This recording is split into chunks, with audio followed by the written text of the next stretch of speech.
So, ayun na nga guys, welcome to our day 4 of construction of our house. So, for today's video, we're going here at the site so that we can see what they are going and what they are doing.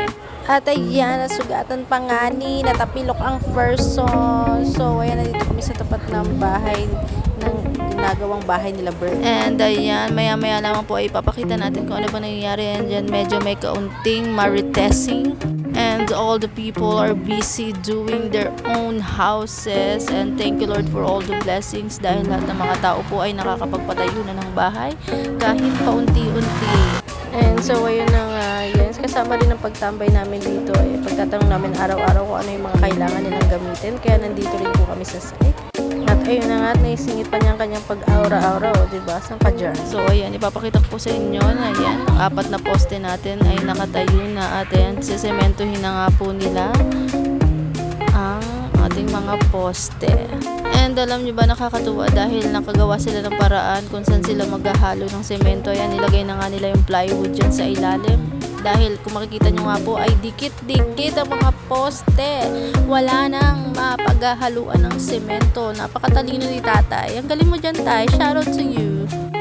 So ayan, papakita ko po sa inyo na gumekos-mekos na sila ng semento. So let's go! And so, ayan na nga po, ayan, naghahalo-halo na sila dyan ng mga semento, buhangin at ng graba. Ayan, meron pa pong dumadating na naghahakot ng mga materyales. And then, kunti-kunti na nga po nilang sinisimula ng paghahalo ng semento. Take note, it's 3 p.m. in the afternoon at napakainit talaga. And salute to all the construction workers na nagagawa po ng mga bahay dahil makikita po namin talagang hindi madali.